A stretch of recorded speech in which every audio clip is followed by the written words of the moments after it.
Mulholland, wing three from Saunders, rolls around and falls. Kylie Mulholland continues to impress. 32-point lead for Garnet Valley. Ridley still in single digits on the night. McMenamin, trapped in the corner, has to bounce it off the foot of Addie Adamski to keep it on this end of the floor. It's been that kind of night for the Raiders. Into Henkel from Ogbo on the inbound. McMenamin goes around Adamski. Down to Ogbo in the corner, trapped by Mulholland and Saunders. Pass gets around Saunders along the baseline. Wojciechowski has it. Saunders trying to fight for the ball. Will be called for the reach as Wojciechowski fell to the floor. And again, Raiders just can't get anything on offense here. It's Jags defense. Not giving up any room for Ridley to operate. Wojciechowski, corner three. Bit short. Mulholland on the glass. Ooh. Faced a trap and passed in the direction of, I believe that was Kylie Adamski, but a bit too fast, bit too far away for the Adamski twin to grab the ball. Henkel on the inbound. Nice little stretch here for Ridley, keeping the ball on this end of the court for what feels like the longest period of time they have all night.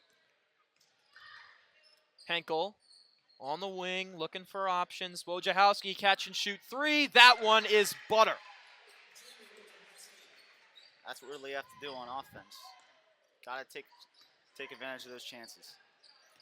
Only 2 field goals all first half for Ridley. They've got 2 here in the third quarter. Still plenty of time left to play. 40-11 is the score in favor of Garnet Valley. Wojciechowski bounce pass to Henkel. Gets it back. Football pass in direction of McMenamin, but Mulholland jumped in the passing lane. Mulholland drops it off for Adamski. Off balance in the paint.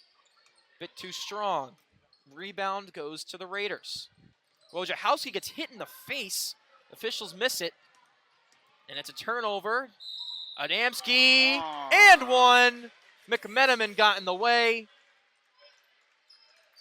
And Adamski will go to the line to add to her tally on the night. All that from a Jags defense. She's got 13 already.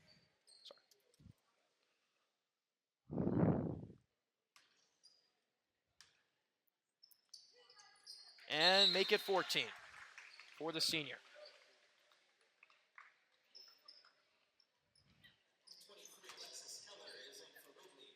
Just seems like an impossible hill to climb for Ridley. Down 32, about 10.5 minutes of regulation time to play. Nate, is there any chance they can put something together? I don't see it. I mean, Jags defense have really shut them down. Raiders can't get anything on offense. I see this staying how it is. Can't really put it much better than that. Just nothing falling for a Raiders team that came into the game hoping to add to its 3-game win streak. But they run into a buzzsaw in the 8-1 Jags. Mulholland, McMenamin made some serious contact on that 3-point attempt. Does not get the whistle. Savannah Saunders there on the offensive glass to come away with 2 points for the Jags. 45-11. Henkel pull up 3. Off the mark, rebound by McMenamin. Kicks out. O'Donoghue's got 3 Raiders on him. Passes to a wide open Ethan Potachar. The sophomore goes low and scores 2-0.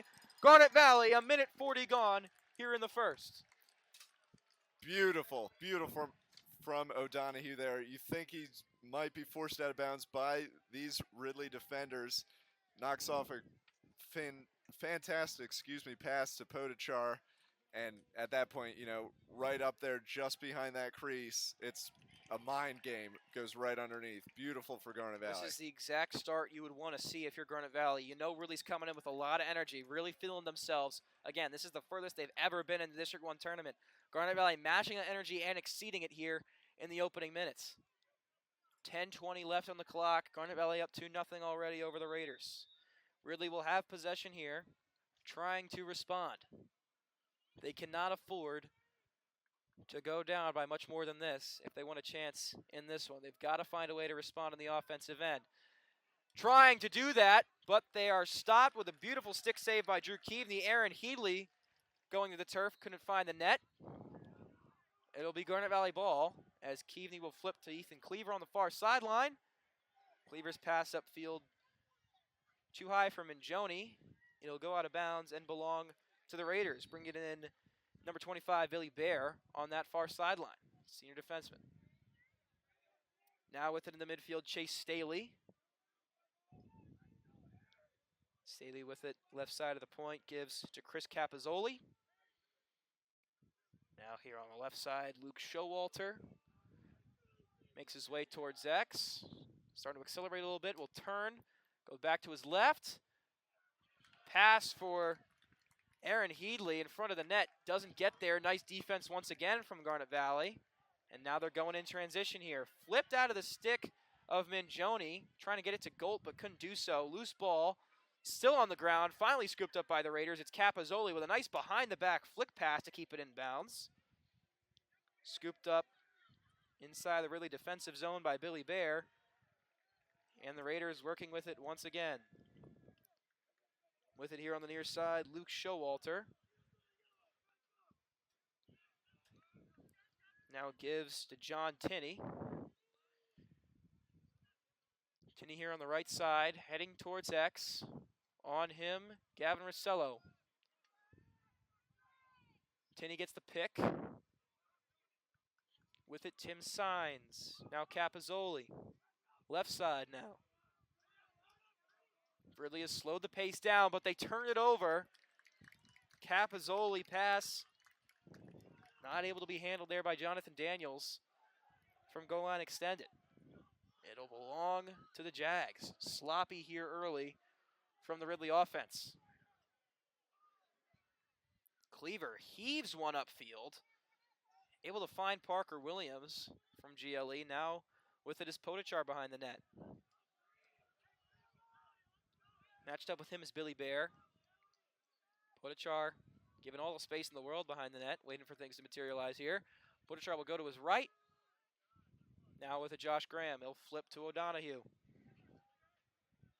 Back to Graham. 7:50 left in the opening quarter. Jags still up 2-0. They have dominated the early minutes of this game.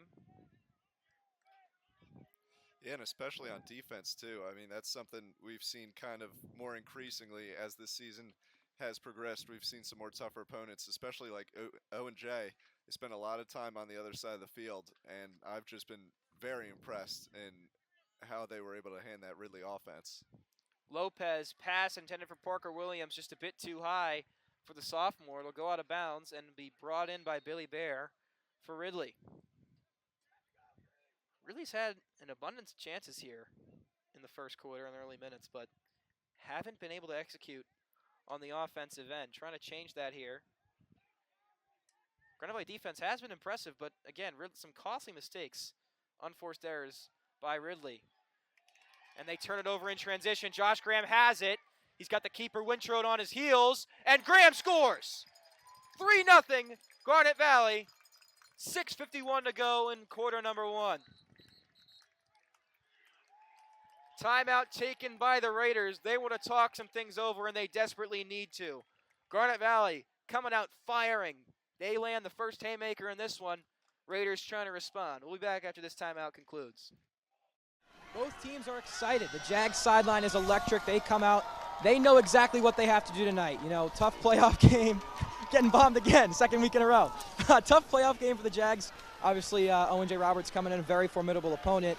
Jags do have the home field advantage. They look to defend it once again this season. Should be a tough playoff game, but I know they're up to the challenge. This Jags team knows they are too. They're going to look to come out and get a good start on defense. And we're back on the sideline, getting ready for the second half of action here from Moda Frank Stadium, where the rain is coming down once again, making that turf a little extra slippery, which could be something to look out for, especially for this Jaguar team, already dealing with a lot of injuries. Starting quarterback Tyler Lassick, in what was supposed to be a spectacular return game for him, went down already with injury. He's on the sideline, most likely out for the rest of the game. But perhaps more concerning is the fact that the only running back left in the star-studded running back room who could actually play and was not injured, Dean Kohler, has gone down with an injury. Was seen on the sideline with crutches, tape on that ankle, ice on that ankle.